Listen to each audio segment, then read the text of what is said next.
Online Racing is sponsored by Elgato, who created this lovely stream deck. For more information about the stream deck, the link is in the description below.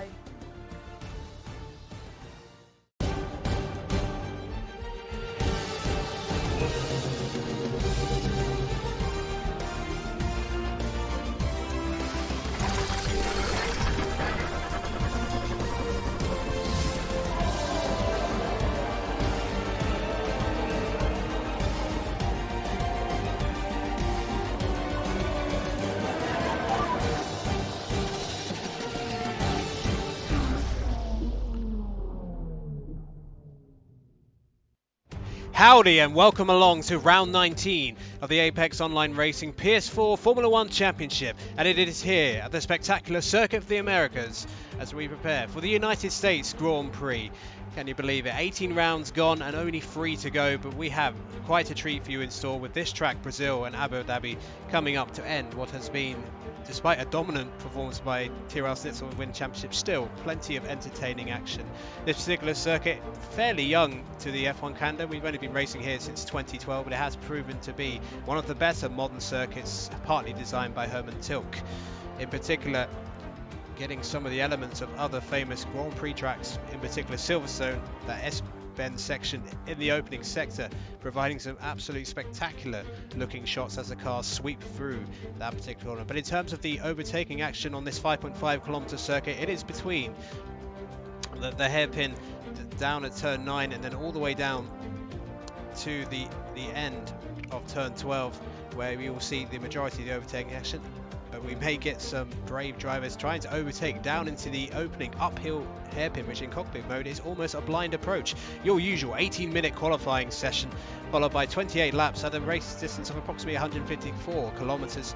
59% of the lap is taken at full throttle, and it's around 1,000 meters for the longest flat out section on the back straight. In terms of the tyre performance, the softs will be far superior with low fuel, particularly in qualifying. 1.3 seconds slower on the mediums and 2 seconds a lap slower are the hard tyres to the fastest soft compounds. You may find there will be not many people using those during the race, if at all possible. And a quick reminder then of your championship standings going into round 19. Tyrrell Snitzel on 375 points. Of course, the champion since the Singapore Grand Prix, Speed Bari on 227. Casper in third, and Jim Roy's sensational victory at Mexico, lifting him up to 4th in the championship ahead of Sven Noller. Tactician's brilliant podium, second last week, lifting up to 6th for Gonzalo MG, and Avar Aznar lifting himself back into the top 10 and up to a height of 8th, which is almost his highest position that he's been this season, with Blizz and Lee Finley continuing their private battle over the low orders of the bottom of the top 10. The Mercedes can seal the Constructors Championship here today, depending on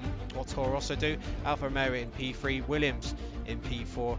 Red Bull, now a significant gap to McLaren for the battle for 5th. Renault unlikely to be able to get into the top 5 now. Racing Point Ferrari now have a big advantage over the Haas team, who, unless they get some really extraordinary results in the closing stages of this season, will be destined for that dreaded wooden spoon spot.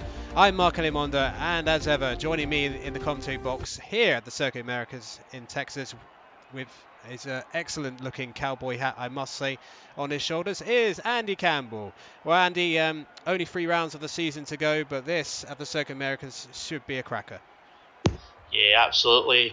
Howdy folks, big yee-ha to you all here this evening. Welcome to Cowboy Country, although if you're Irish you'll probably know Cowboys for a different reason right now. It's time, of course, for the Apex Online Racing US Grand Prix, round 19 of 21, and we're in for a good race here. Yes, okay, we've got the same issue as last week where we've got a few less drivers. We do have two new drivers in the field here tonight, which we will go through very shortly indeed, although I think, yeah, I do see both of them, so that's fine. It should be interesting. You may notice, obviously, if you are looking along the screens, if the standings are up, no Speed Barry tonight. We'll come on to that very shortly. But as you say, Constructors Championship is up for grabs tonight. It all depends on what goes on out on the track, but it is a very open race here tonight. Yes, well, mentioning the two new drivers, one of them we're on board with now, and we will be taking a hot lap with him shortly, and that is Viesar Prinenz. I think that's how you say it, or Prinenz. Not not sure if that's... Prenenz will do. I think that'll do the trick. Prenenz. And then the other one is a new Williams teammate for Asnar. That's NWS Reyes. So it's good to see some new blood on the grids. And yes, it is a pity we haven't got all of our drivers here this evening available. Now, you may be noticing that once again, Tyrrell Snitzel, the reigning champion, is not here today. Unfortunately, he suffered a hand injury in a karting race, which means he's not really able to hold the controller very well. So a speedy recovery to him. Hopefully we'll see him back at Brazil next week, which is certainly a track I always look forward to. And then, well, Speed Barry, Andy, as we just wait for Prenenz to get to the end of it, we have a brief time to mention what is going on with him. Yeah, absolutely. So the Toro Rosso driver has been one of the star finds this season in F1. He has done the same as what Michael did earlier on this season. He's disappeared off to join the PC ranks and gone across to the Shadow Realm, as we call it. Well, obviously we do wish him the best of luck, but it does mean that tonight, without him and Dominic being here with Schnitzel off with that hand injury, speedy recovery to you as well. Hopefully all goes well and we could have a very good race tonight. But Prenez is on the start of his flying lap, so let me take you around 5.5 kilometres of Austin uphill. It's around about 145 feet elevation change from top to bottom. Absolutely incredible. Into turn one, nice and easy. Down the hill now through turn two, and then we're into a section which mirrors Silverstone, Maggots and Beckett's 3, 4, down to 6 through 5, and then using all of the curbs down to 5th there very quickly as we come up into the uphill section again through turn 7 and 8. You can use a lot of the curb there on the exit as well through 9, through the curve of turn 10, down to the end of sector 1, now into sector 2, and down into the heavy braking zone of turn number 11. You want to get a good exit out of here because now we've got an extremely long back straight and there's a long DRS section here. We've already got DRS open, already approaching 200 miles an hour. You're looking through the blinding sun for your braking zone around about 70 metres before the braking zone, down to first gear briefly on the apex before firing back up through the gears. We're now into the twisty section, turns 13 and 14, double apex right hander into turn 15 and 16, tricky braking section through 15 here. Cambers on the inside and you can get multiple lines. Now into the mirror opposite of turn 8 at Istanbul, 17, 16, 17 and 18 into the final two turns. Turn 19, careful not to run wide like the Indy cars do through there. You will get a warning for track limits. Into turn 20. It's been a pretty tidy lap here from the Haas driver on his debut, and it puts him up into P4 at the moment. Tactician, the early pace setter, on a 1 minute 30.7, and Noller has decided after doing one lap in P3 he's had enough.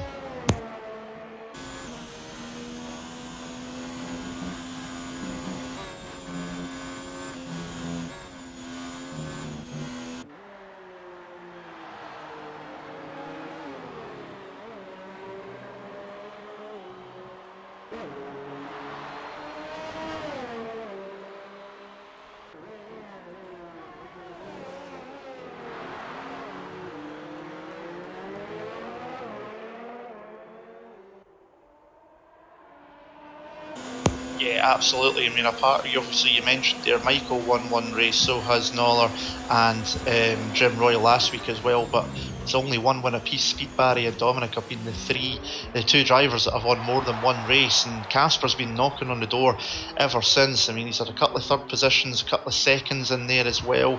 Seemed to be looking good with the pole position in Mexico, and then just went backwards during the race, and it just never seems to be happening for the young Dutchman. But a really good chance here tonight. It's very open. Anybody could take the victory here tonight, to be perfectly honest with you.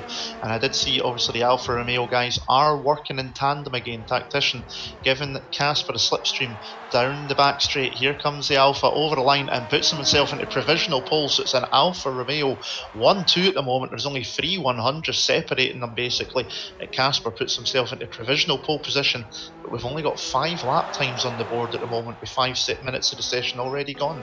Yes, a few drivers invalidating. Penalties will play a part here. It has done often in the past, particularly the opening sector. Very easy to cut parts of the S-bend section in sector 1, and there are of course a few other places as well. The last corner, who are very infamous in real life for the track extensions, which they did somewhat last year in 2019, clamped down a little bit. I think the game is a little bit harsher than the marshals are in real life, but so we may see some warnings done there.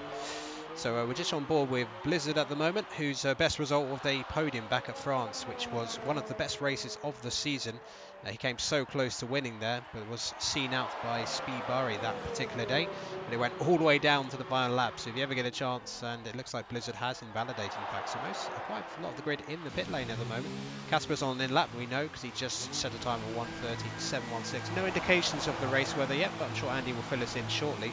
So at the moment, we've only got 5 times on the board. Let's have a look at NW Reyes. He's the other new driver. He's just starting a flying lap, so I think that's a decent place to be looking at him. A nice shiny helmet he's got on there. And this is a welcome relief for Williams, because Williams have really struggled for drivers since Michael's left. You know, Val Esnol's had a few absences, but now it's the first time in a long time that we've seen 2 Williams drivers on the grid here. Yeah, absolutely. It was almost mirroring testing from last season when they didn't show up for a couple of days. But it's good to see the new driver in the seat here in Reyes there, and he's looking pretty decent at the moment. Basically, he's better known as Danny Alvarez, if I remember correctly. He was actually in F3 earlier on this season, as was Dezo, who's obviously been up in F1 for the last few races. And at the time, early on in the season, he had a 50-point gap over Dezo early doors before he had to drop out due to work commitments. That's now changed, and he is back, and obviously he's been given a seat in F1. Obviously Dezo's done pretty good since he's joined in the tier, so expecting some good things here from Reyes as we go into the end of the season, as he's coming round at the moment, just coming through to the end of his lap very shortly, through turn 15. Nice, pretty clean laps of what I've been watching here, through the fantastic triple apex right-hander, it mirrors Turkey's turn 8 and into the last 2 corners. Let's see what he can do on his first flying lap here in F1, and he comes through the final corner. It's looking pretty decent at the moment, but he's backed right out of it. That was going to be up the top there. He's maybe thinking strategy there, because he's backed out of that one early doors in the soft, so just maybe he's thinking tactically. Yeah, it's interesting that he did back out there. All the fast time men. Here comes Deso actually crossing the line. What's it going to be? It's going to be P6 for Deso, 1:31.261. In terms of the ultimate pace, we were possibly looking at mid-30s, so we're not too far off that, especially the Alfa Romeos and Fabi impressing up there. Now this is actually a big opportunity for Haas to actually get off that wooden spoon position, because there's no Ferraris here today.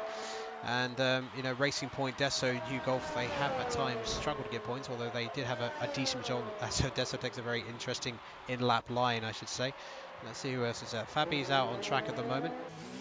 He's just starting another flying lap. Tactician's just coming out, and Casper also in the pit lane. So it looks like the Alfa Romeos may be opting to do only 2 runs, I should say. They've done 1 so far.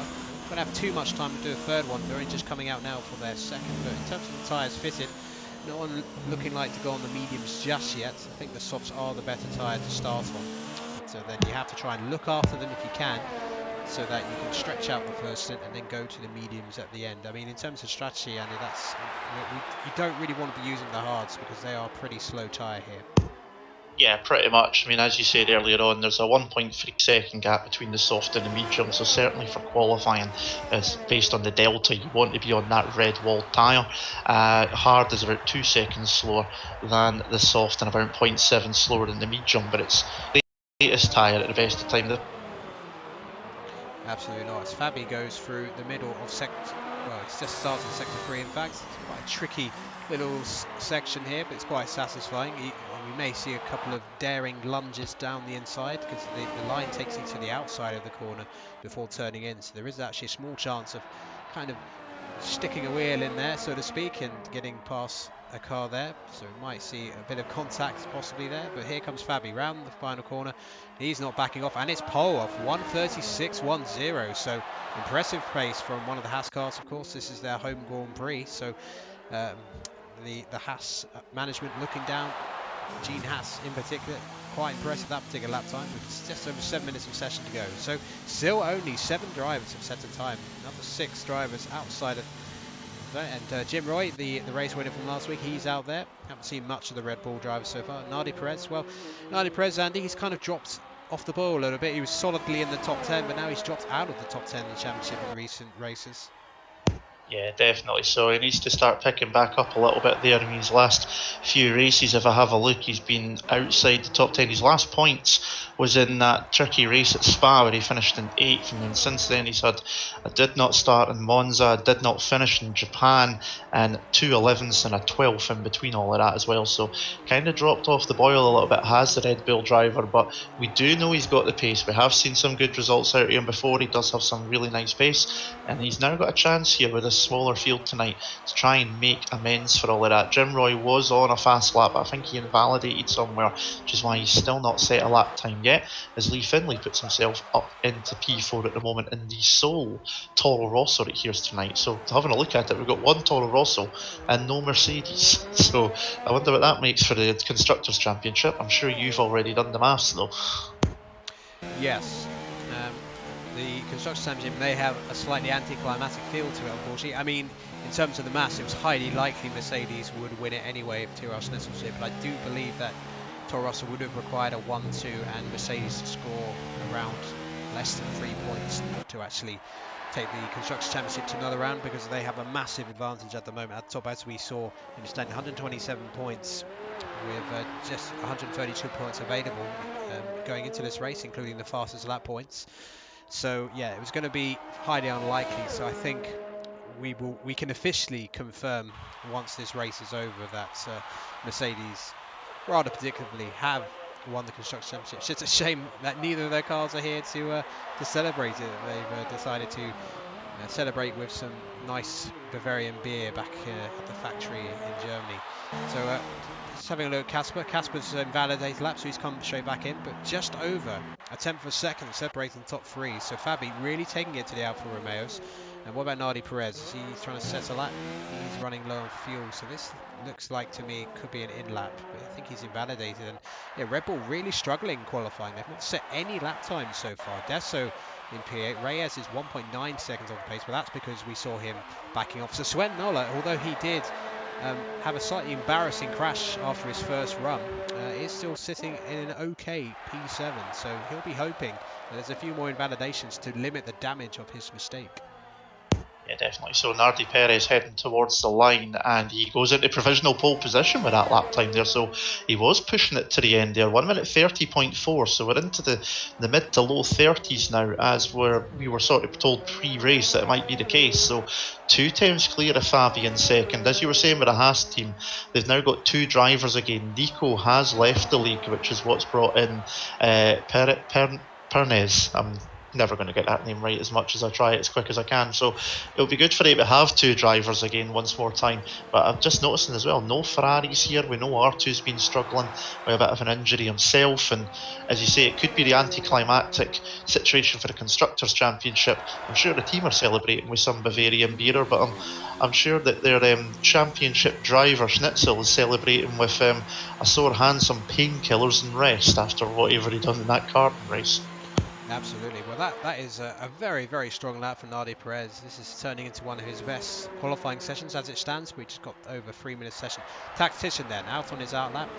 Tactician is certainly vastly improved. And, you know, it's fair to say that all 3 of the F2 graduates from last season, LOR2, Tactician and Blizzard, found life really difficult in this tier at first. The first 3 races, there was barely a point between them, but they, you know, emerged as regular top 10 finishes, and in Tactician's case, finishing P2 last week. He's having a really strong end to the season, and at times is on parity with his more illustrious teammate Casper in terms of race pace. Yeah, absolutely. I mean, the Finnish driver's been coming on strong towards the end of the season. F2 graduate, he's definitely up there. He's going to take the crown as being the best F2 graduate when we come to the end of the season. Started off slowly, didn't score any points till Baku. He's been around about the midfield most of the time, but last couple of races he's been 3rd in Russia. He did not start in Japan, 2nd in Mexico, so starting to get ever better as the season's gone on. The Challenger Series has certainly helped him, I think, as well, to put him up against some of the more top competitors out there too, and he's starting to come on leaps and bounds, and I wouldn't be surprised, knowing what he's like when it comes to tyres as well, if he puts himself in a good position to try and win this race, because he is usually very good at taking tyres longer into a race than some of his other competitors. Well, interestingly, Hugh Golf has fitted the medium, so we'll certainly keep an eye on his progress. see how his time compares to the others. But now we're going to focus our attention on the battle pole, because unless Hugo pulls out arguably the most extraordinary qualifying lap I've ever seen, Hugo is not going to be in play for the pole position being on the medium. So Tactician then heading into the almost blind entry to the opening hairpin, and then heading up towards the S-bend section, which is so satisfying when you get it right, but when you get it wrong, goodness me, you lose a bag of time. The car getting a little bit raggedy from the back end as he heads through there, but it all looks fairly calm, and he's slightly up, 007 up on his time, barely any improvement, but that may be enough. But actually not quite enough to even get past Fabi, so he's got to find a little bit more time. But it's usually Sector 2 and Sector 3 where a lot of the time can gain. And once again, the Alfa Romeos are teaming up, so here comes the huge tow that Casper's going to give him. Then the roles will be reversed. But Casper will get the advantage of the track evolution, so if he nails his lap, he may well be able to get an extra tenth on his teammate when they're employing the same tactics. But Alfa Romeo really teaming up together. Oh, a big lock of the tyres from Tactician. That's not going to help his entry into that corner, but got it coming, and again he locks the tyres into the following one. Just got to calm it a little bit, because I think he may have lost a tenth or two, but especially with that deep entry to the end of the second DRS zone on the back straight. Now heading through the Turkey-like section of 16, 17 and 18, a very brilliant corner. I mean, it takes a brave man to go side by side with someone there. Tactician then through the final corner, currently in P3. What's it going to be for the Finn? It is P2 for the time being, just behind Nardi Perez. Now what about Fabi? Fabi is flying through Sector 1. Casper will not be far behind. What about Blizzard? Blizzard's in P6 at the moment. Blizzard in Sector 1. And Prinez is also on his way. He's improved, so we'll keep an eye on Prinez. Nardi Perez is out there as well, may well be one of the last one. Casper will in particular be on, and Jim Roy finishing in P11, but he won't be too fussed about that, I guess, because he'll be able to employ the alternate strategy, which he used to great effect at Mexico last week, able to adjust to the rain as it came down, as well did Aslan Tactician, of course. Here comes Prinez then on his debut F1 qualifying session for PS4 and Apex Online Racing. Here comes the Haas across the line. What's it going to be for Prinez? It's going to be P4. Very decent display there.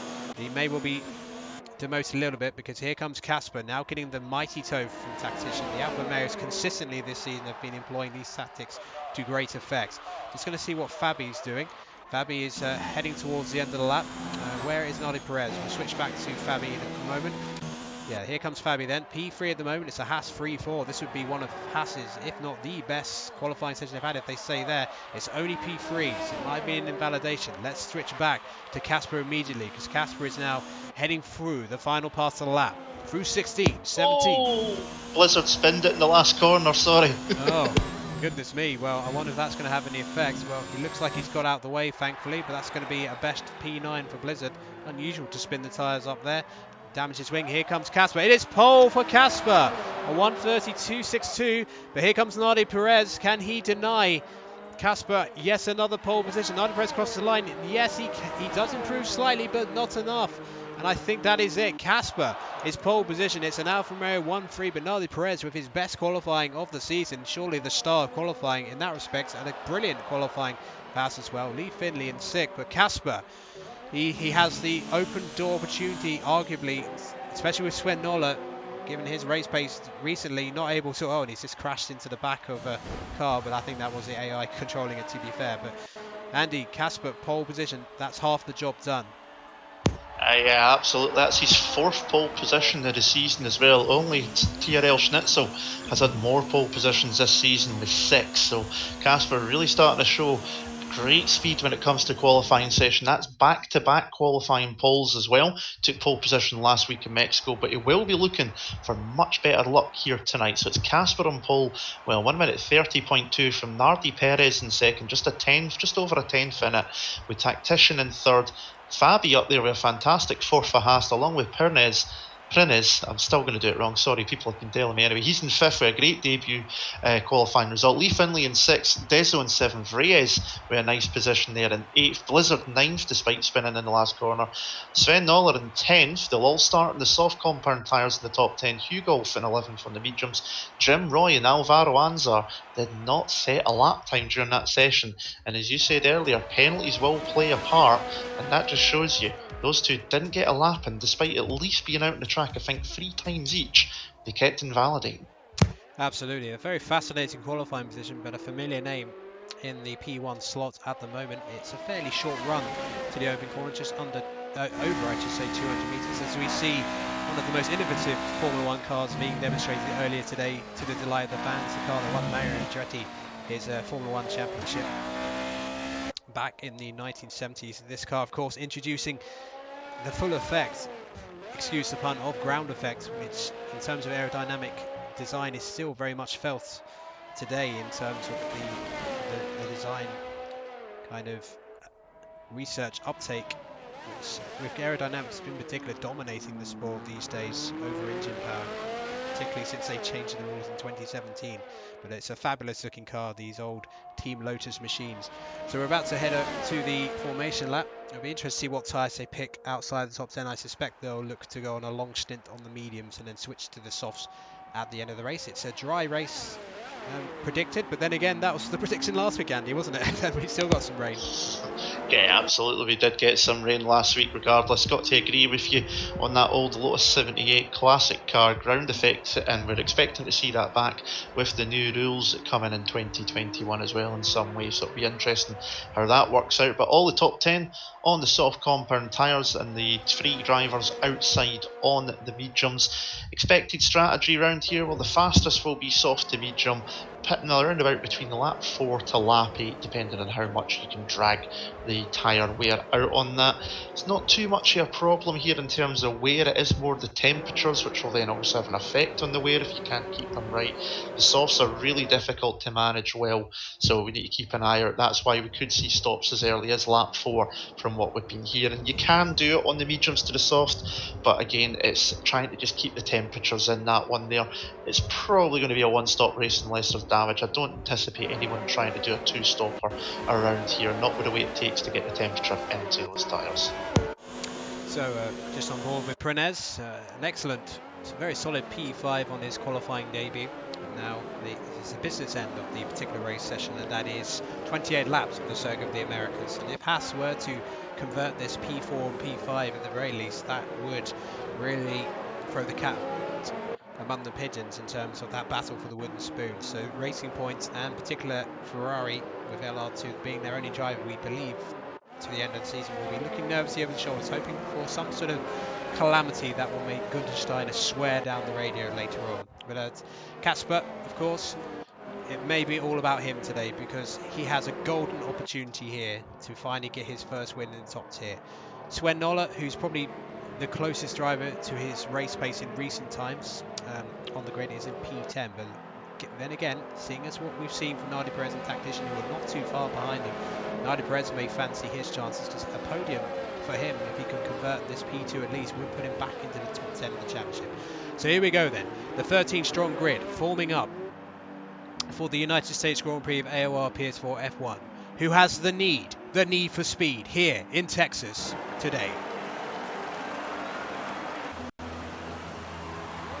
And here we go then. 3 lights, 4 lights, 5 lights.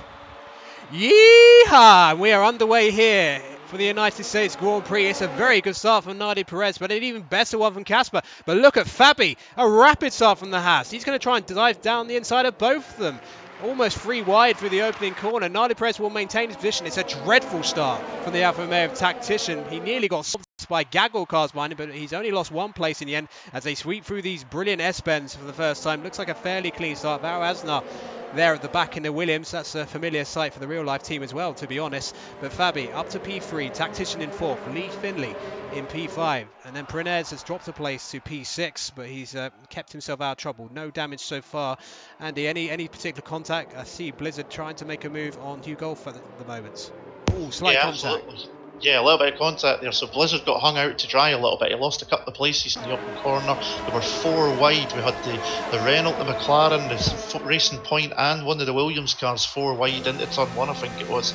And they all managed to get through cleanly. No obvious damages. Blizzard dive bombs on the Williams there, Reyes. That was a late one. Thankfully, they seen him coming, did the Williams driver. Blizzard's trying to make up from what was a poor start. He's now back into his starting position, the P9, with some real moves there as you see Hugolf's trying to follow through now through turns 14 and up towards 15, 16, 17 and 18 now, and they're going to go side by side, surely not through here, and Hugolf's on the medium tyres, remember, he's going to go round the outside, and that's going to be a fantastic move if he pulls that one off from the Frenchman. Reyes is going to hold on to it and try everything he can to keep that position. This is over 10's position on lap 1. Jim Roy's got the best seat in the house for all of it, but Reyes holds on for now, but some great driving through the field, but no real changes. Sven Noller Renez with a big launch down the inside of Lee Finley, but Lee Finley will have the better traction on the outside of the corner. Well, they're not holding anything back. There's not many races left of this season, so they are going hammer and tongs here in the opening laps, and the clouds are getting dark already. Don't tell me we're going to get another sneaky shower as we did at the Autodon Hermanos Rodriguez in Mexico last week, but no, I think it's just probably a shudder or something like that. But Prenez making a big attempt to get ahead, and it looks like Hugh Golf has run into some problems, and Prenez has actually run wide out of that corner, so that's going to forward his chances. So the top 5 kind of settling down for the time being, but Prenez will be trying to get ahead with. When the DRS is activated in particular, that's going to really spice up some of these battles. Let's have a quick look at Blizzard, because he's getting pretty close to Sven Noller up ahead. Could be a move here. P7 is actually dropping back, so the top 6 are starting to gallop away from the rest of the grid already. Deso already a second behind the top 6, so he will be pretty vulnerable to like the Sven Noller and Blizzard when that DRS gets activated. No penalties so far to speak of. So Casper doing a good job so far. Hasn't quite broken that DRS, but he'll be trying to do that in the final sector on this particular lap, because if he can, that could be crucial, because then the dream situation for him will be to have the likes of Nani Perez, Fabi, and Tactician, of course, blasting it out for P2, allowing Casper just to gradually edge away from the rest of the opposition. Yeah, absolutely. As we're about to start lap 3, as you can see, they're DRS enabled, so down the back straight will be their first time of using it.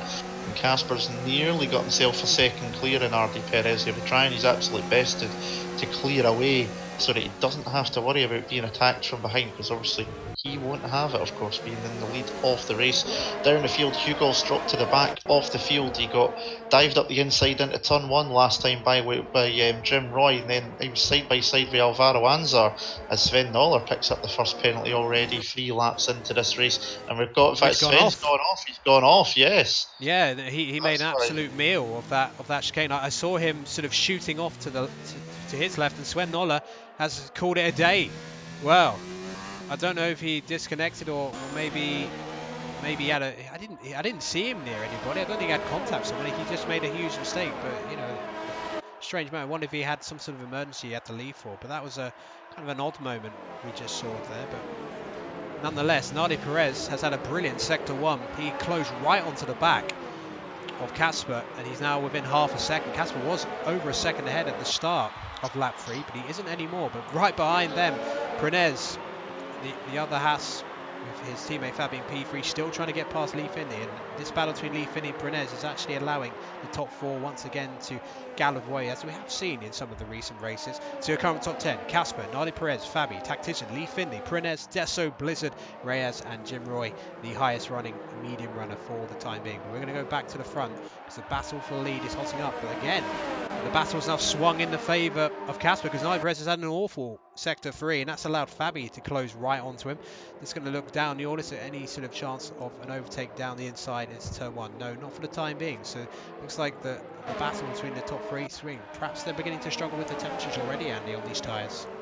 It's quite possible they might be struggling with the temperatures, and that will then just be making it harder to keep the wear, to drag it out to the later stages for the pit stops. You're obviously seeing that I've been watching Prenez trying to attack on Lee Finley. Got by at the end of the long straight into turn number 12, but Lee got the cutback on him, held it all the way through to the end of the lap, nearly touched into turn 13 as well. So that Haas is looking pretty feisty in these opening stages in the back of the Toro Rosso. He's going to have another chance at it here. I think these two are the closest two on track just now. And look at this, the Haas has got much the better speed. This should be an easy pass as long as he doesn't mess up his braking, and that puts Prenez into P5. Can he get it slowed down? He should be able to. He's back on the racing line, and that's him up into P5. The rest of the field pretty much nose to tail as you go past, so the big gap is between Prenez. The top 4 have disappeared 2.4 seconds up the road from everyone else, who are pretty close together. Alvaro, Anzar and Hugolf have dropped off the back of Jim Roy, so 5th, 6th, 7th, 8th, 9th and 10th are pretty much in one big train at the moment. Yes, Yes, they are. So Nardi Perez picks up a 3-second time penalty. That could be crucial with the podium positions being so close. And the top 4, very little to choose between them at the moment. We'll see if Prinez has the pace to get away from Lee Finlay in the next lap or so. So Nardi Perez now right on the back of Casper once again. What do you think about a move to the inside? No, he's definitely not close enough to even think about a move like that. Let's have a look at Reyes, because Reyes is quite close to the back of Blizzard in the battle for P8, but at the moment not close enough, although Blizzard went very deep into the opening corner, but Reyes wasn't really close enough to take advantage, particularly as there is more traction on the outside of that corner compared to the inside. So as they sweep through for the 5th time, this excellent S-Benz, and very much inspired by the Beckett's complex of Silverstone, of course. For anyone who watches Formula 1 regularly, that would be quite obvious. But let's go back to Nardi Perez, because Nardi Perez once again very close indeed to the back of this Alfa Romeo, and I think this could be an opportunity for a move for the lead here. Although Nardi Perez, bear in mind, does have a 3-second time penalty, but with the DRS, I think this is going to be a move for the lead. Casper covers the inside. He's going to have to go very deep on the brakes. He does want to risk hitting the Red Bull. Oh, the Red Bull goes really deep, runs off the track, but he'll have the inside for turn 13. And will he be able to seal the lead? Yes, he does. So into the lead of the race goes Nardi Perez. And we've seen Blizzard and Jim Roy battling behind. I'm going to quickly have a look at that, because that looks pretty crazy battle here in the midfield. Oh, and Jim Roy nearly making contact with the Williams. Side by side they go through turn 14 and 15. And they're still side by side through 16. Right round the outside, Jim Roy's going to try and go. He's going to get the move done. Yes, he is. Absolutely brilliant move by Jim Roy. But Blizzard is still there. Doesn't quite have the grip in the tyres to fight back for the time being. And Prinez is pitted. The first of the lead runners to pit, actually. So that's quite interesting. We're going to carry on with this battle, because I think Blizzard may fancy a crack at getting back ahead of Jim Roy. No, he's not going to get the car slowed down. So actually, Tactician may look like Andy. He's saving tyres. He's now dropped out of the second of the top 3. Yeah, he could be starting to save up. Blizzard picking up a time penalty there as well. It was a good wee battle between them. Reyes got up the inside into turn 12 from Blizzard, and then him and Jim Roy were pretty much side by side of what you were watching and commentating on there, Mark. So good racing from them. But I think Tactician might just be saving a little bit, as you say. It would definitely be something that we've seen him do before. We've seen him run long into some stints previously, and I would not be surprised if he does it again. We've usually seen Casper being the first one to pit out of the Alfa Romeos when they've been on the same strategy on most races, so I wouldn't be surprised to see the same once again. Casper will just be trying to avoid getting penalties, because apart from the rain, obviously it was one of the things that caught him out last week. Jim Roy's just gone by on Reyes down into turn number 12, and you can see Alvaro Anzar is caught up to the back of this gaggle of cars as well, so he's brought himself back into some contention as well. Perez came back out in 12th. I still trip over that every time I say it. I do apologise. I am terrible at pronunciations. He's back out in 12th on the mediums, so he's going to try and go to the end of the race now on those. But some good battles through the field, but expect to see a few more pit stops in the next comes Casper. Casper into pits. It looks like he was really struggling for grip out the penultimate corner, and he was struggling to get the car slowed down for the pit speed limit line. Lee Finlay into the pits as well as Blizzard. So a lot of these soft tyres running. So Tactician, it may well pay off for him to save tyres there. Look at this. Nardi Perez has really struggled out of the opening corner, because Fabi has got ahead of him. I'm not sure what happened. He must have gone really deep into the corner. We missed that because of the pit stops. So Fabi has now got ahead of Nardi Perez into the lead of the race. And Fabi, unlike the Red Bull, does not have any penalties. So at the moment, there is a Haas leading their home Grand Prix, and the US fans really getting to their feet for that particular moment. So Casper has come out ahead of Prinez, although Prinez did close the gap a fair amount on that outlap. He did 2.2 seconds gap, but I think Casper still has a bit of a pace advantage over him nonetheless. Desso now has I'm going to just go back to Tactician, because that was a pretty poor camera view I had just then. Can Tactician now get ahead of Nardi Perez? The soft runners on these particular guys must be all but kaput now. I'm sure all three of these drivers will be coming into the pits, really struggling to get the car slowed down for the end of turn 12, the end of that DRS straight.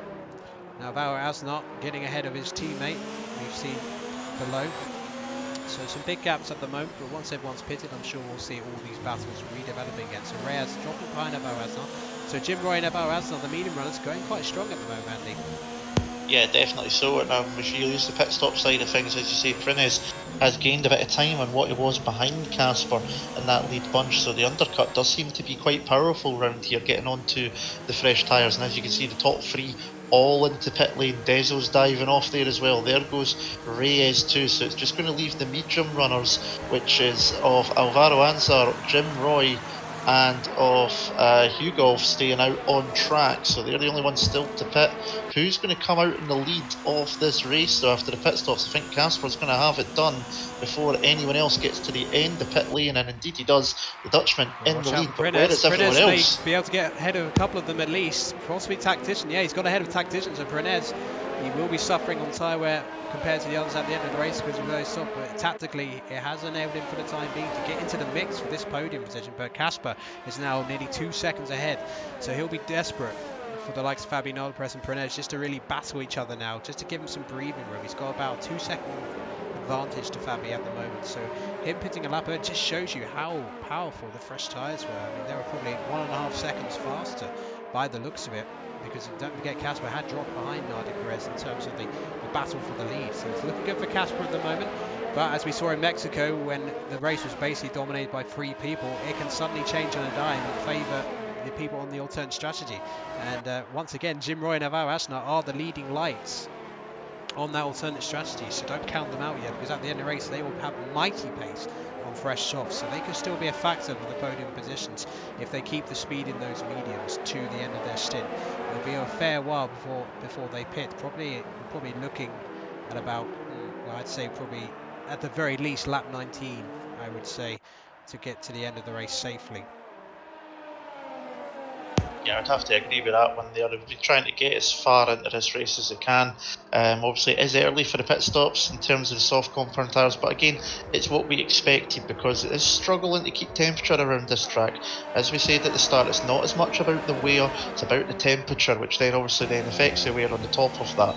So keeping the temperature in the tyre is key around here, and that means that it's the greatest race tyre, the medium.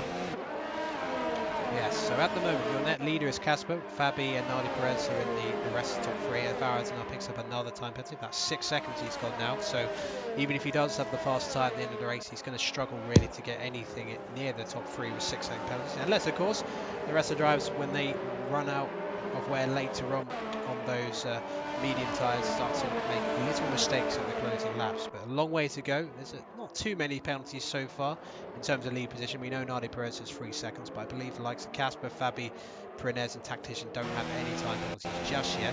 Now, speaking of the battle, Prenez did get ahead of Tactician in the pit stops, but Tactician will be looking to make a move on Prenez soon, because Prenez has now dropped a second out of DRS of Nardi Perez and Fabi, so Prenez may be quite vulnerable very soon. I'm just going to have a quick look at Blizzard. No, Blizzard is not able to make a move for the time being on Lee Finley. It looks like those two will be battling, but once again they have battled several times this season in very entertaining fashion.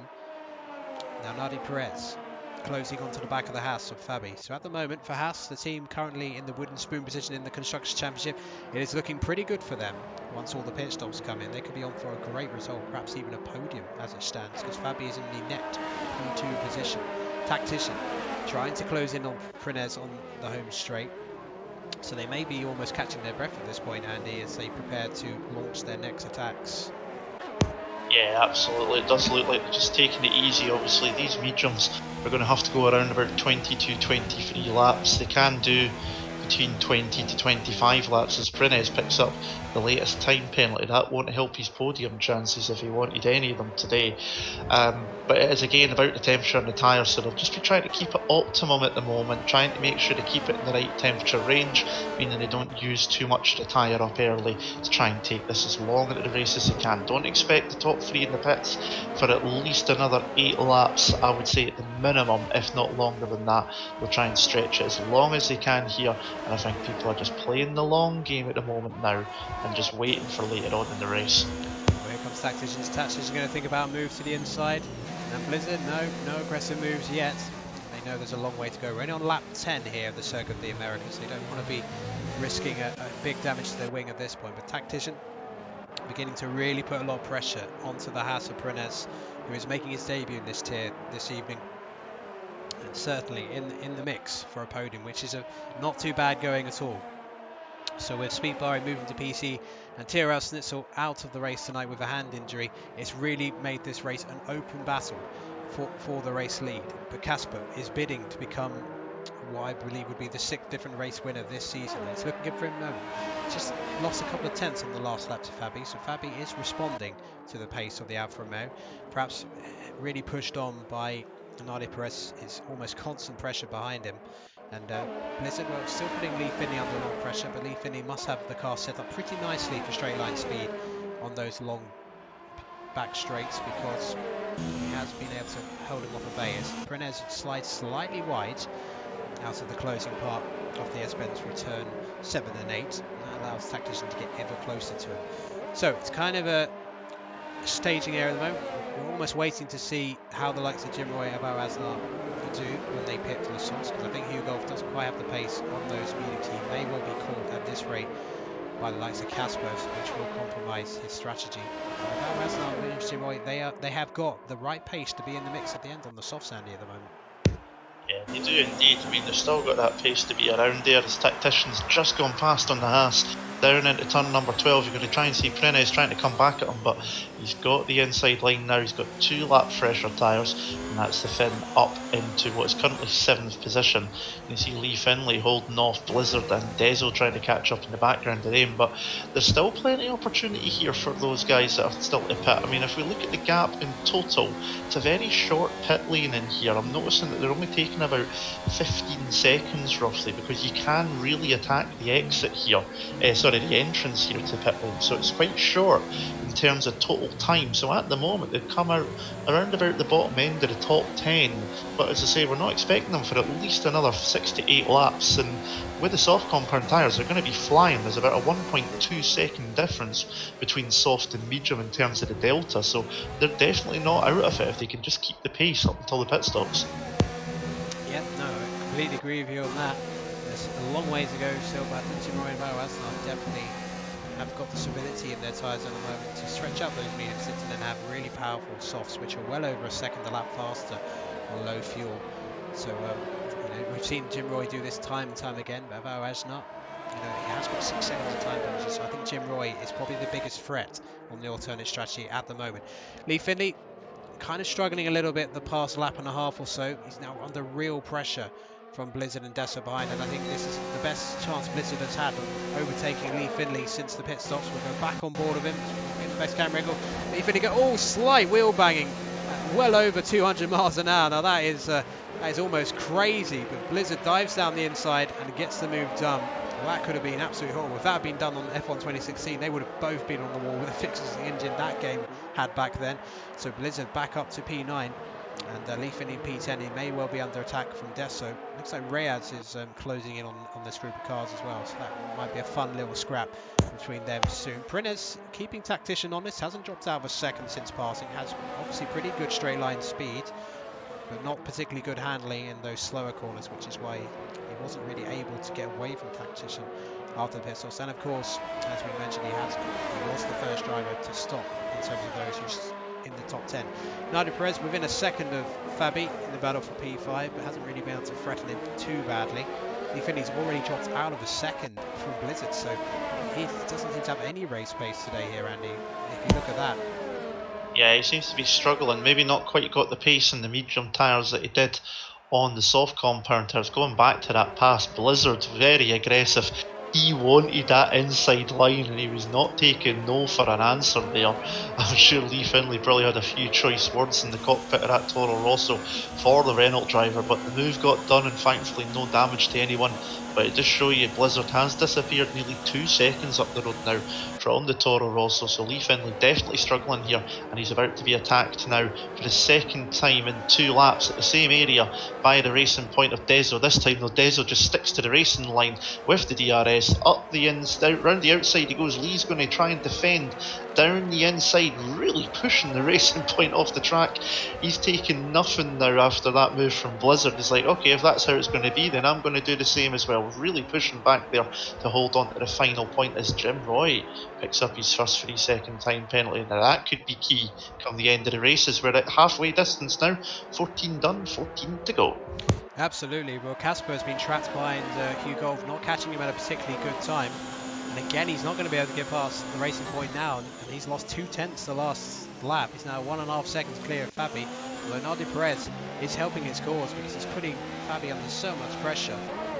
He's not been able to get away from the Red Bull as Fabi, and that's not really helping his cause. Lee Finney and Desso continue their mighty scrap, and once again Desso not able to overtake. But we're going to go back to Casper because what happens here in the next few corners or so could have a significant effect on the outcome of the race here. Casper has one hand, you would think, on that race-winning trophy at the moment, given the situation, but he's got to be patient. He's got to try and get past Hugo. Maybe try and trap the 2 cars behind Hugo for a little bit so he can regain the time he's lost following this racing point. So I think Casper's going to get the move done now. Should comfortably get the DRS. It's not closing that rapidly, but yeah, should get the opportunity now. And there'll be a simple pass on DRS. Down the inside he goes. And I'm going to go straight back to the battle between Desso and Lee Finney, and it's almost going 3 wide. Here comes Reyes. Reyes is going to try and take both of them in one corner. He's alongside Lee Finley. Desso's going to cover the inside. Here comes Reyes. He's going to brake quite early. I think he made the sensible move. Lee Finley's trying to come back at the racing point. Lee Finley dives down the inside once again, and this is the battle over the final championship point. This is how much it means to them. So Desso momentarily was in P10, I should say. Dives down the inside, Lee Finley again, but Lee Finley just about has held the position somehow. I thought for a split second Reyes was going to take both of them. It is quite big potential on that long 1,000 plus meter straight, 4-3 wide down there on the back straight. But Lee Finley just about defending against both of them. This is for P10, 11, 12, no damage either, so that's pretty good. Nardi Perez, oh, what's happened? Nardi Perez, Nardi Perez has made contact, I think, with Fabi. We didn't see what happened. There's so much battling going on down the other hit, and I'm going to go straight back to the battle for P10. Desso trying to go around the outside, Lee Finley, but yeah, and Casper picks up a time penalty. Oh no, and that is not good news. And Nardi Perez is retired from the session. Another frustrating afternoon from there. He either lost it or he made contact with Fabi, but we saw this battle going on for P10, so apologies for missing that. But yeah, Nardi Perez out of the fight for a podium. A real shame given how well his race had been going up to that point. Yeah, it didn't con quite well. I think it might have been contact with Fabi because looking on the screen, it did put him briefly into 5th position before the yellow flag came out. So I do think they were side by side, and contact made. Nardi Perez decided to call it a day. The battle between Lee Finley, Desso and Reyes, well, my fellow Scotsman in the Toro Rosso is defending that with all his life. Desso actually got past last lap before the run down towards turn number 12, and then obviously you've seen the rest of it as you jump to it. Now he's got tried the inside, down the outside through 13, and still round the outside. Reyes has got the box seat to watch all of this at his leisure. He's going to try and take the long way down to cut back towards turn 16, 17 and 18, and these three could end up fighting for the rest of the entire race. But Lee Finley does seem to be struggling with his race setup on these medium compound tyres. Maybe overheating the tyres, maybe they're underheated, just not giving them the grip he wants. But Desso and Reyes are chomping at the bit to take that, what is now 9th and 10th. It's the fight over, and here goes Desso. Lee's gone to the inside line. Desso, this is going to be the 3rd lap in a row, but no, this time he's going to put it up the inside line on the Toro Rosso. Can he get it slowed down? It's gone really deep though. It's gone really deep, and that's going to allow Lee Finley with a much better traction on the power to retake the position. To be fair, I did an exact overtake like that when I did a league race here recently, so I know exactly the feeling when you get that satisfactory defence done. So really good defending from Lee Finley. I mean, if he was a character in Braveheart, he might as well be saying, you may take my life, but you will never take my 10th place, because he is defending for everything he's worth, and it's giving us great entertainment here at the Circuit of Americas, and those in that huge observation tower in the middle of the track will certainly, of course, be having plenty of fun up there, getting the best views of the house. And we're going to stick with this battle for the time being. It looks like Prenez has actually got up ahead of Tactician once again. Hugo has been demoted to P5 by Fabi. So a bit of angry team radio from the Red Bull driver. Nardi Perez saying it was sarcastically, it was a nice move, but we'll find out more about that if it ends up in the Stewart's later once we get a nice camera shot. Look how hard these three for 10th place are battling still, lap after lap. This is fantastic. Yeah, absolutely brilliant. Dezo's trying everything he can. He's inside, outside, round the houses, round the inside, up the inside, down. Oh, just everywhere. And Lee Finley's still holding on to what is now 9th position. Look at Reyes, though, going side by side through the triple apex right-hander. Can't get the move done. Picks up a 3-second time penalties for his efforts as well, unfortunately. And it's still as you were. And yet, despite all the action, they've not changed places in the last 3 laps. So, here we go. Take 5. Where do you fancy your chances this time? Lee doesn't defend the inside this time. Feels he's got it covered, and he does indeed. Dezo. Oh, here comes Reyes. Reyes with a very late lunge, but no, he never really had the traction. He was just a bit too late. I mean, it was a safe move, but he just didn't have the purchase on the tyres. But Dezo right on the back of Lee Finley once again. You just get a sense. You hope it doesn't, but you get the sense there could be a massive accident between these 3 soon, because it is reaching that kind of bubbling point where it could boil over into some kind of carnage, but we really hope it doesn't, because this has been fantastic midfield action, which really does sum up this tier, because despite the fact that some of the races have been dominated by Tyrrell Snitzel, the midfield action consistently this season has been spectacular. Here comes Reyes. No, he has to slot back in behind the Racing Point. And this has given Lee Finley actually a bit of breathing space for the time being. So here comes Reyes, trying to get ahead of the Toro Rosso again. Tactician trying to get ahead of Prenez up ahead, but this is the closest on-track battle between these 3, giving us great entertainment. We're still waiting for Jim Roy to come into the pits. He does have a 3-second time penalty. Now, Andy may have to check, but I do believe in terms of the penalty situation, Casper has a 3-second time penalty, Fabi does not. So as it stands, Fabi will be winning this race when they all pits. Here comes Jim Roy and Alvaro Aznar. They are both into the pit lane. So now the attention for this race, in terms of the race victory, will switch to Jim Roy in particular. Does he have the race pace on the fresh softs to challenge for the podium position, to perhaps even the race win in the closing 10 laps of this particular race? Around the final corner then goes Deso, Lee Finley and Reyes, who have put on a great show for us. So Williams Jim Roy has come out in P6, and how far is he behind leading? He is 14 seconds behind the leader with 10 to go. So that's 14 seconds, I should say. So now let's see what kind of pace he's got. You'll need more than a second a lap then, but then you have to do some overtakes. You would think the likes of Blizzard will be fairly simple overtakes, but in terms of the interval, Blizzard is actually in play, possibly for a podium as well, if certain things were to happen. He's in P5 at the moment, but Jim Roy will certainly keep an eye on him as this battle for what is now P8 continues, with Sven Noller disconnecting early on with a transmission failure. Nardi Perez retiring the car after sustaining too much damage. But this is becoming almost a 4-way battle. And Hugh Golf now, he'll be an interesting spectator because he's on the fresh soft, so he'll be trying to get past. Here we go then, down the inside goes Deso. He's got to try and get the braking done. He's got plenty of advantage this time. Lee Finley will dive back, but he's not going to have the grip this time. Although Deso goes very deep into the corner. Watch out. And he's going to dive down the inside once again. Slight contact between the Toro Rosso and the Racing Point. But this time, I think finally Deso, for the time being, has got it done. Here comes Reyes trying to mug off Lee Finley as well. And I think he has done.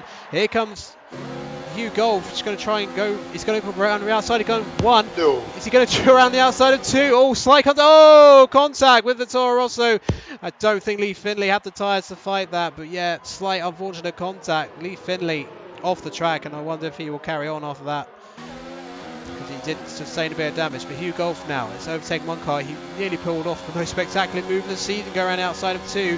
He's going to go down the inside on the fresh tyres of the softs, and look how much more grip he got, although it didn't really work out that well for him in the end, because I think he would have overtaken sooner or later anyway, but he picks up a 3-second time penalty. But absolutely spectacular midfield action. But we're now going to focus our attention further up front, because Jim Roy is already closing in on Blizzard. But yeah, what did you make of that incident? Do you think that was a racing incident between Hugh Golf and Lee Finley? Because I think Hugh Golf had the right to go for that. I think there was just slight accidental contact there. Yeah, I mean, he had the grip there. Obviously, Lee did have the inside line. It was, I would say, from what I could see, because I had the same angle you did with the onboard, bit of a racing incident in what I could see, just 2 cars getting side by side. But I thought Hugh Golf, as you say, was going to pull off the move of the season round the outside of both of them at one point there on the soft compound tyres. Lee, no doubt, a few choice Scottish swear words in that helmet at the moment. I could probably tell you what they are, but unfortunately would get taken off the air if I did. Hugh Golf's just gone past his teammate Dezo, probably team orders there. Hugh Golf is on the soft compound tyres, but with much fresher, grippier tyres. So Dezo and Reyes will resume battle very shortly, but Tactician is still behind Prenez which is the battle for the final podium position. And if you look behind them, there is that Red Bull looming large with the fastest lap of the race onto the back of Blizzard. Oh, goodness me, that was like going through hyperspace there for the Red Bull, easily going past the Renault, and that's Jim Roy up to 5th. The comeback's on. The gap to the lead is 10 seconds with 8 to go, so in 2 laps he's taken 4 seconds out of the lead. This could be game on, you never know. Yes, the race he's going, he does have maybe half a chance, although Prenez is 5.4 seconds behind Fabi alone, so I think getting a race win, especially with that 3-second time penalty, probably a tall order at this point, but he is on the rampage, and any excuse to get a Spaceballs reference in there. That overtake on Blizzard, that was ludicrous speed from Jim Roy. He's now within a tenth of a sec, 1 second I should say, of Tactician, so within DRS range. I don't think he's going to get an opportunity to make a move this time. Tactician may well be getting the hurry up from the Alfa Romeo team, because Jim Roy will be right on top of them by the end of this lap for sure. 2.7 gap between Casper and Fabi, but Fabi still does not have a time penalty, so Casper has won and he may well be heartbroken again. He's got to try and get a 3-second gap to Fabi in the closing laps and not make any more mistakes if he's to win this race, because if he gets denied again today, given the likes that Dom and Speedbar are not here, then well, that will be such a shock to the system for him, because the win really has been there for him today. Yeah, I mean, you're saying Alfa Romeo will be giving Tactician a hurry up because Jim Roy's there. They'll be giving Casper a hurry up, as you say, because at the moment, if it was to finish now, Fabi would win the race because he doesn't have any penalties. Meanwhile, looking back through the field, Jim Roy's closing up very quickly onto the back of Tactician and Prenez as they come up the hill into turn 1, but no dice at the moment. And this is what's going to hold up Jim Roy at the moment. But remember, at this point in time, I do believe Tactician and Fabi are the only 2 drivers in that top 5 who don't have a penalty. Prenez has one, Casper has one, Jim Roy's got at least one as well, so they 2 are on for a decent haul of points here.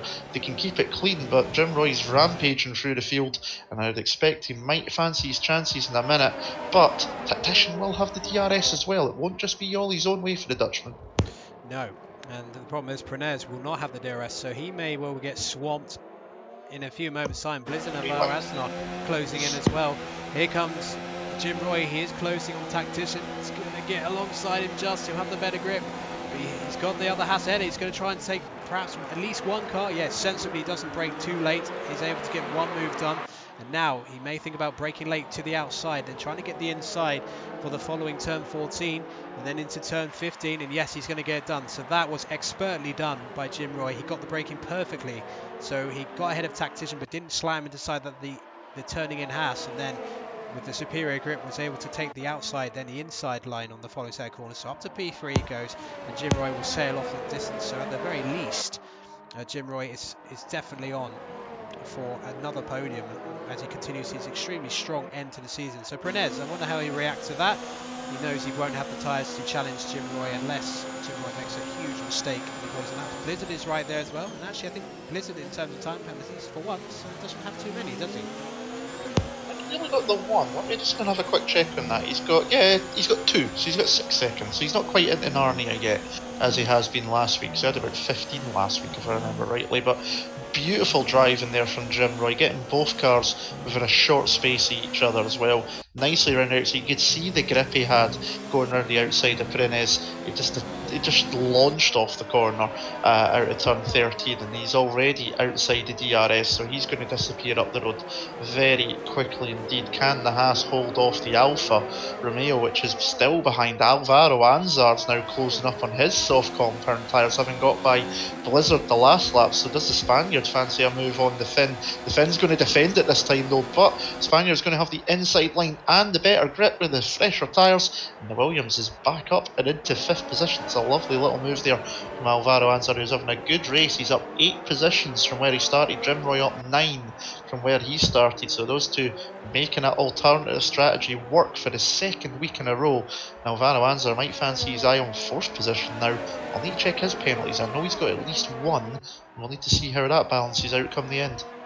Yes, absolutely. Well, Alvaro Anzar, after having a few races absent, he's made a particularly strong return as we begin lap 23 of this United States Grand Prix. Prenez, I should say, will try and defend this. Going to cover the inside, but Alvaro Anzar will out-drag before they even get to turn 1.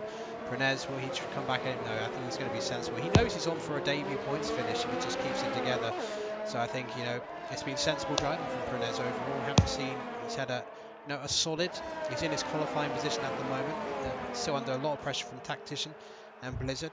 Tactician doesn't have a time penalty at the moment, so Prenez may well be on for P6, but that will still be a really solid debut for the Haas driver. And Haas, well, they're going to get a sack full of points at the moment. Now, Casper, crucially, we'll switch to him for a few moments. Casper has crucially got now over 3-second gap. He's now just got to have, you know, solid laps to the end, no mistakes. If he keeps this plus 3-second gap, he will be winning this race. His first ever top tier. A race win that he's been desperate to get for most of the second half of the season, given the pace he has shown. See, McLaren gets lapped by Jim Roy. So Jim Roy, 2.7 gap already. Barras has 6 seconds of time penalties. So for the likes of Prenez and Tactician, it may not be over yet in terms of getting that 4th place. Especially Alvaro Anzar's, I just checked it, sorry Mark, Alvaro Anzar is 12 seconds worth of penalties, so he's already on the grid in Interlagos. Yes, that is not good news. Lee Finley picks up a time penalty. But still, Alvaro Anzar's still on for a strong showing. So he's still going to gain plenty of places. So he's done a pretty solid job, it has to be said. Tactician just hasn't quite had the pace here today. I mean, in some respects, his podium last week was down to the missed calls that some of the leaders made, but he had more pace there last week. This week, it's just been solid from him. But Prenez, you know, he's been keeping him honest. After Tactician overtook him after the pit stops, I felt that Tactician would get away from him, but he hasn't. He's been battling with him pretty hard for the whole of the second stint. Now that gap between Casper and Fabi, just above that 3-second margin once again. So it's kind of going back and forth between the top two. If Fabi saving battery for a monster final lap, because if you have a full battery and your opponent doesn't, that can make a huge amount of difference in time. So don't rule out Fabi just yet. But of course, if we see Fabi Andy flash up with a time penalty, then that will certainly take the pressure off Casper. It definitely will, but I think also Casper, I've been just watching a few corners here on board, he's really taking, I mean, he's using the he can get away with it, and he's really taking it easy through the ones where he's not too sure of. He does not want to pick up another penalty. He knows that gap is close. It basically means at the moment, if they finish like this, it would be a 3/10 of a second gap once you take the penalties into it, because Fabi doesn't have any, but can't slow down too much, because then he'll drop that 3 seconds, and Jim Roy is within 1.8 on Fabi at the moment as well, so he's on for maybe grabbing second. Of course, he does have a 3-second penalty of his own, so Fabi could still be on for what I believe would be a debut podium for him as well. I don't think he's scored onto the podium yet. I'm just going to have a quick wee look through here and see if I can find. Pretty sure he hasn't. He's had some solid races this season. He's been pretty much outside the top 10 since making his debut. Best finish was 7th in his debut at the Hungaroring. Yeah, so this is certainly a very timely place for the Haas cars to be performing. P2 and P5 at the moment. Jim Roy now within 3 seconds. I think he'll run out of laps though in terms of catching Casper. And that time penalty, 3 seconds he's got, will cost him P2, I think. So I don't think on these kind of tyres, which will be fairly, you know, redundant in terms of their ultimate pace by the end of the race, will be able to get that 3-second gap to Fabi, assuming of course he doesn't get a time penalty. So we're going to go back to the battle for P5. Prenez, Tactician and Blizzard having a pretty decent scrap. Reyes ahead of Deso in the battle for the final championship points. There's blue flags, which I assume is for Sweatnoller's AI card, who left early on in the session. Be interested to see why he left the session. Not sure why he would leave at that point, but we shall see as we enter the closing 3.5 laps here at the Circuit of Americas on this AOR F1 United States Grand Prix, which has seen plenty of spectacular midfield action, it has to be said, particularly that battle we saw early on between the likes of Deso, Reyes and Lee Finley, which was somewhat shattered when Hugo arrived on the scene and carved through them in rapid succession. But Tactician still unable to get ahead of Prenez. It seems like Tactician, Andy, has pretty good grip, higher downforce than the Haas ahead through these slower corners, but soon they get on the straights, he's really struggling to get anywhere near him. Yeah, it's causing a wee bit of issues for him there. I've just been having a quick look through the social media, and I do know what happened to Sven Noller. So He got wing damage on lap 1 and then it disconnected him. So he did make the mistake, though, whether it was contact or whether it was due to just getting damage. I don't know that side of things, but then straight after it, it's disconnected him out of the game. And I think with the damage to the wing, he's decided not really going to be able to gain too much out of this and called it a day. So I've been able to at least figure that side of things out for us.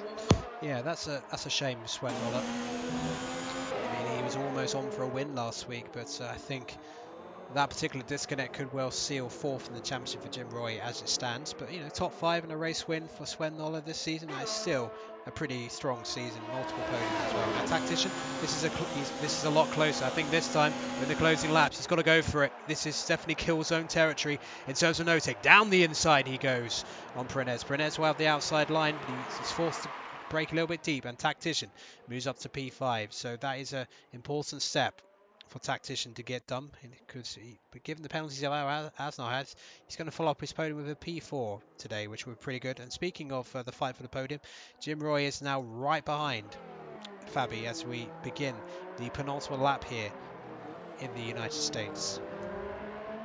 Yeah, Jim Roy really closing in now on the Haas, but surely the Haas driver Fabi will know that Red Bull does have a penalty, so if you can keep him behind for this lap and then just keep within 3 seconds, he'll still take 2nd position when he crosses the line. Either way, a podium for Fabi will be a fantastic result. As I said earlier, 7th place, his best result back on his debut in Hungary. He's had a couple of DNF, he did not start, so he's had a DNF in Monza and 2 9ths in Russia and Japan, so it's been sort of midfield territory, but it's been a great time for him to have a good result, especially at Haas's home Grand Prix in the US and just before the end of the season, because of course season 18 is coming to a close, but season 19 won't be too far behind, and it might just keep him in the top tier for next year as well. Yeah, it certainly will.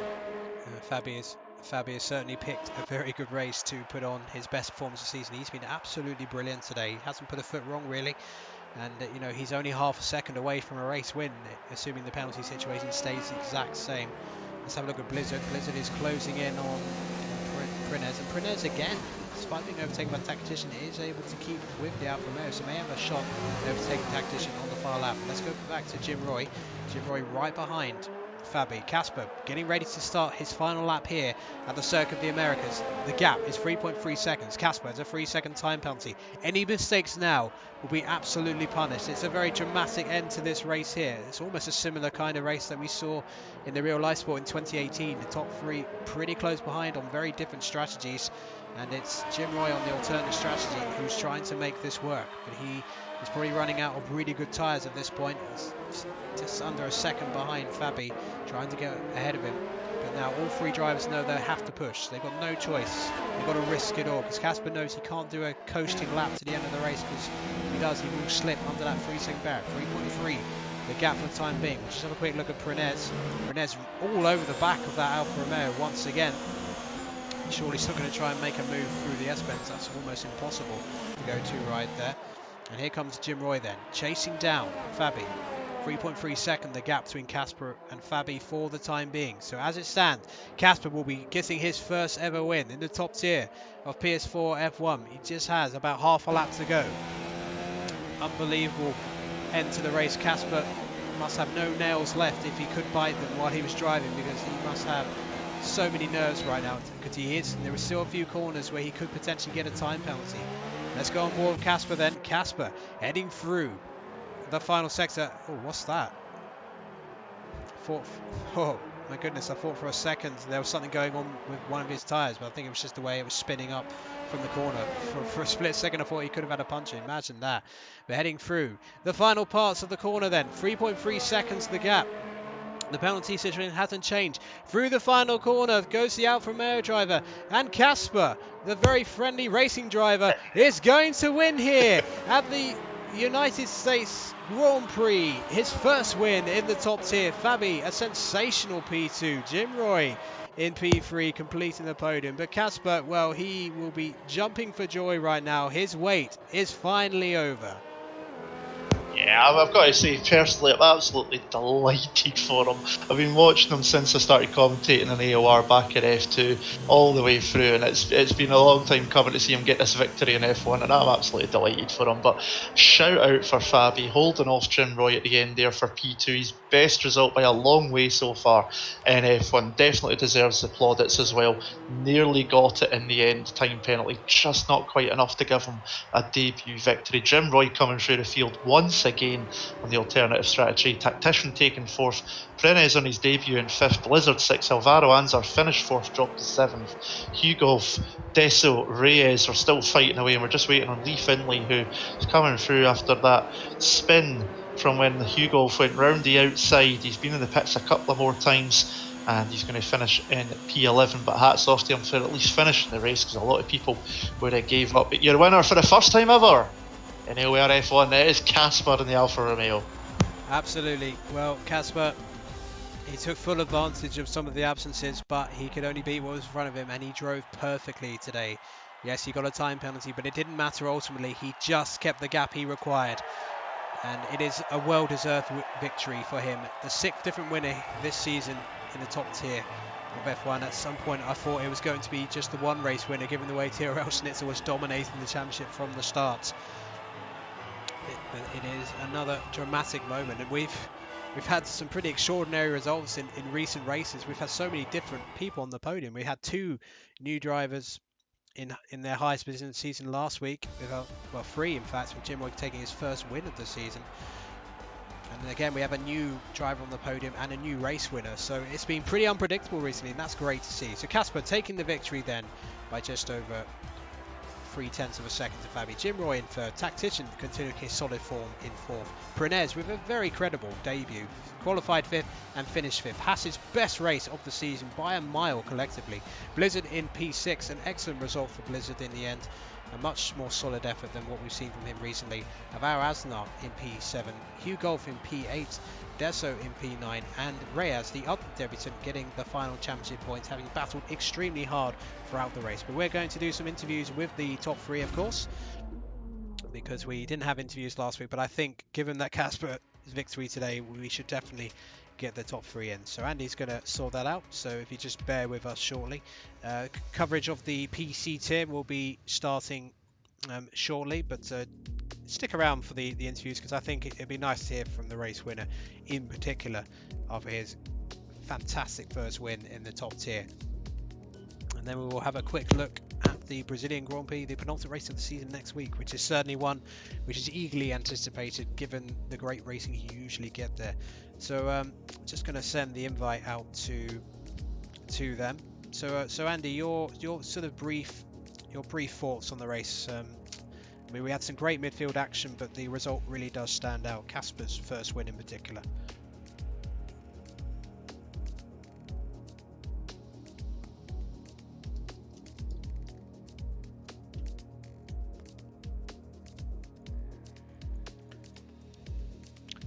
I think Andy's still sending out invites. I know, I turned the microphone off, it's me being stupid, I'm talking to myself. What I was saying there to myself, magically in the background, thinking you could all hear me, was that we did see some really good racing, some lovely overtakes as well through the field, but Casper finally getting that move done. But Fabi with a great race as well, and Jim Roy taking another podium here, coming through the field on the alternative strategy. He's becoming a bit of a master at doing that. I'm sure he's not intended it to be that way, but he's doing very well with it indeed. But we're just waiting on the top 3 coming into the conversation, into the interview room, and we will get underway. But you'd normally give Casper this one the driver of the day, but big shout to Fabi, surely. Yes, I mean, given the fact that Casper has waited so long for this win, and I would still give it to him, but yeah, Fabi very much pushing him close, because him getting P2 was very unexpected, but he fully deserved his result today. Well, I'm assuming we'll still wait on Fabi, but as the race winners here, Andy, if you want to take us away with the post-race interviews. Yeah, absolutely. So post-race interviews for the American Grand Prix at the Circuits of the America. We start off by talking to the race victor. Finally, we get to say, Casper, you are a Formula 1 AOR race winner.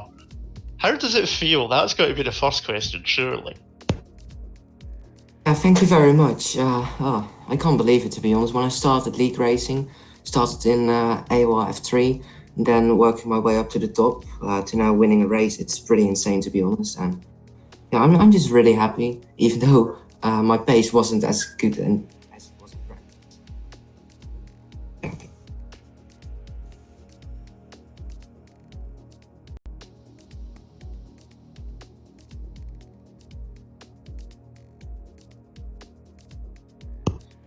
No, I lost Casper there for a minute. I didn't hear the end of what he said, so I don't know if there must be something going on where I didn't quite catch it all. But I'm completely made up for you, though, mate. I mean, obviously, we've known each other for the last year and a bit since I started commentating on F2.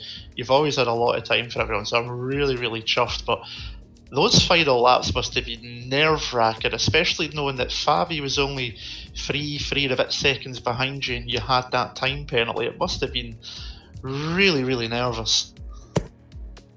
Yeah, indeed. I was just trying to not get another penalty and to manage the gap, because I had like 3.3 seconds, and sometimes it went down to 3.2, 3.1, and sometimes to 3.5. So I was just really trying to keep it together. And now that you've got yourself that first victory, do you think the floodgates could start opening up now moving forward to the last two races and into next season?